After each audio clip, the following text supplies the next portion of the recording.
פיגוע באל-סבע.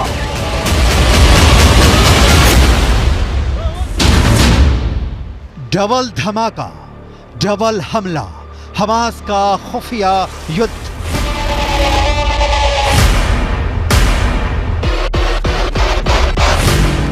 Hamas के 45,000 लड़ाकों में से कितने सुरंग के अंदर और कितने जमीन के ऊपर से इजरायली सेना पर हमला कर रहे हैं, इसे लेकर ना तो अभी तक मोसाद कोई खुलासा कर पाया है और ना ही अमेरिका की खुफिया एजेंसी को कोई भनक लग पाई है। लेकिन मिडिल ईस्ट की मीडिया से जुड़े जानकारों के मुताबिक हमास इजरायली सेना पर वैसे भीषण हमले नहीं कर रहा है जैसे उसे करने चाहिए थे। कुछ खबरों में दावा किया गया है कि भले ही इजरायली सेना दावा करे कि वो गाजा सिटी के बीचों बीच पहुंच चुकी है, लेकिन हकीकत में इस दावे पर पश्चिमी मीडिया के वॉर एक्सपर्ट्स अब सवाल उठाने लगे हैं। इजरायल के 34 से ज्यादा सैनिक जमीनी हमले के दौरान मारे जा चुके हैं। हम आपको पश्चिमी मीडिया के दावों के हवाले से बताने जा रहे हैं कि इजरायल सेना पर डबल धमाके के साथ डबल हमले की तैयारी हमास ने हिजबुल्लाह से मिलकर कर ली है।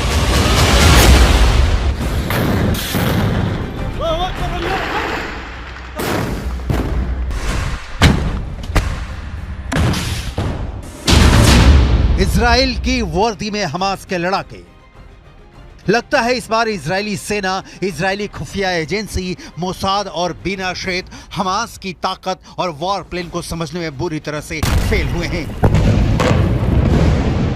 27 अक्टूबर से शुरू हुए दूसरे चरण के इजरायली हमले में दावा किया जा रहा था कि इजरायली सेना एक हफ्ते के अंदर उत्तरी गाजा से हमास के लड़ाकों का सफाया कर देगी, लेकिन अभी तक इजरायली सेना सिर्फ 400 के करीब सुरंगों को तबाह कर पाई है।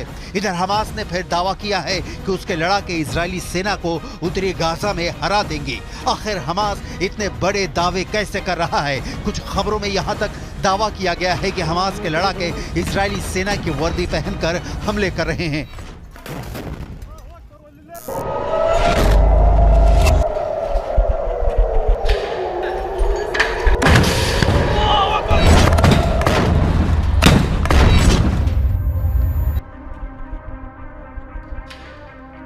हमास सेना के शाखा अल कसम ब्रिगेड ने एक वीडियो जारी किया है जिसमें दिखाया गया है कि उत्तरी गाजा में इजरायली सेना उनके टैंक, उनके बख्तरबंद लड़ाकू वाहनों, यहां तक कि बुलडोजर पर भी हमास लड़ाके बेहद बेरहम और घातक हमले कर रहे हैं।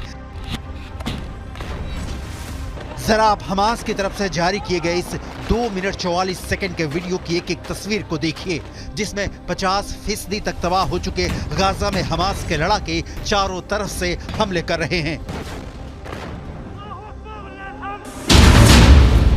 डबल धमाका, डबल हमला, हमास का खुफिया युद्ध।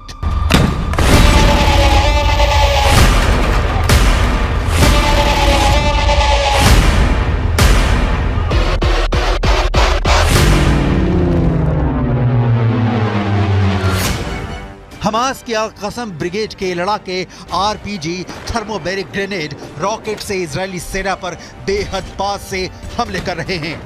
इजरायली टैंकों पर महज 100 से 150 मीटर दूरी से एंटी टैंक मिसाइलें और रॉकेट से हमले हो रहे हैं। हैरानी की बात तो यह है कि हमास की अल कसम ब्रिगेड अमेरिकी और रूसी हथियारों से इजरायली सेना पर हमला कर रही है। हमास के पास जो घातक राइफलें हैं उन्हें देखकर ही लग जाता है कि या तो अमेरिकी हैं या फिर रूसी। इस वीडियो में दिखाया गया है कि हमास के लड़ाके अचानक तबाह इमारतों से बाहर निकलकर आरपीजी फायर कर रहे हैं या फिर टैंकों पर सीधे रॉकेटों से हमले कर रहे हैं, जबकि जमीन पर इजरायली सेना का एक भी पैदल सैनिक नहीं दिख रहा है। इजरायली सेना पूरी तरह से या टैंक के अंदर है या फिर किसी बख्तरबंद वाहन के अंदर से हमास के लड़ाकों से जंग कर रही है। हमास के इस खुफिया युद्ध ने इजरायली सेना के पसीने छुटा दिए हैं।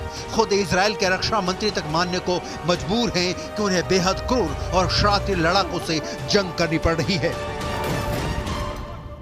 עזה היא בסיס הטרור הגדול ביותר שבנה האדם אי פעם. כל העיר הזו היא בסיס טרור אחד גדול. מתחת לקרקע קילומטרים של מנהרות. הן מתחברות אל בתי חולים, אל בתי ספר, הן מחוברות ביניהם. יש בתוכם חדרי קשר, מחסני תחמושת, מקומות לינה, והכל על מנת לשמש בסיס של טרור שממנו ניתן לפגוע. इजराइल के लिए विनाशक हिजबुल्लाह का हमला।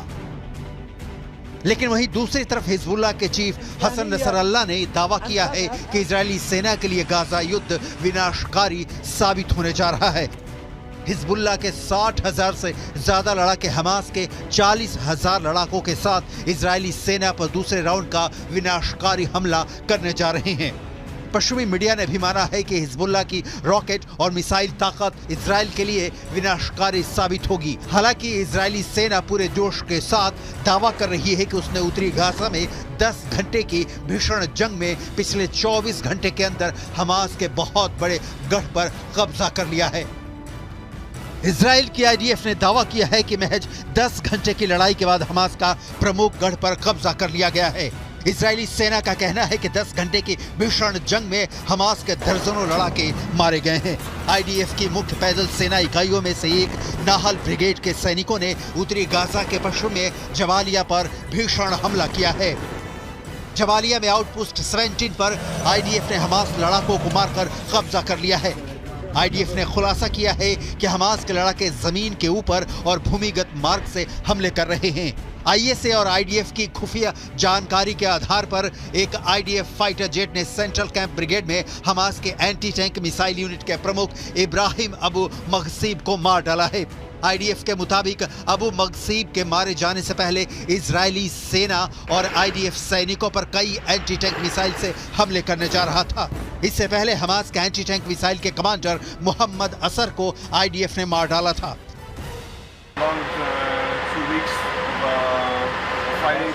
It's not an operation, it's a war. It's going to last time. It's going to take its time. Until Hamas no longer exists. Until our prisoners, people that were kidnapped, will come back home. It's been rough, it's been hard, but we're doing a good job. IDF ने कई तस्वीरें जारी की हैं जिसमें दावा किया गया है कि नॉर्थ गाजा में हमले बेहद तेज कर दिए गए हैं। इजरायली सेना ने यह भी दावा किया है कि हमास के करीब 60 कमांडरों को अब तक मार दिया गया है। रॉयटर्स के मुताबिक इजरायली सेना ने गाजा में हमास के चीफ आया सिनवार को उसके बंकर में अलग थलग कर दिया है। वो बंकर के बाहर की दुनिया से पूरी तरह से कट चुका है। इधर इजराइल के युद्ध कैबिनेट के मंत्री रॉन डर्मर ने दावा किया है कि 30 दिन से ज्यादा की जंग में 3 से 4 हजार से ज्यादा हमास लड़ाके मारे जा चुके हैं। उत्तरी गाजा का 50% इलाका पूरी तरह से तबाह हो चुका है। फिलिस्तीनी और हमास समर्थकों के बीच कोहराम मचा हुआ है।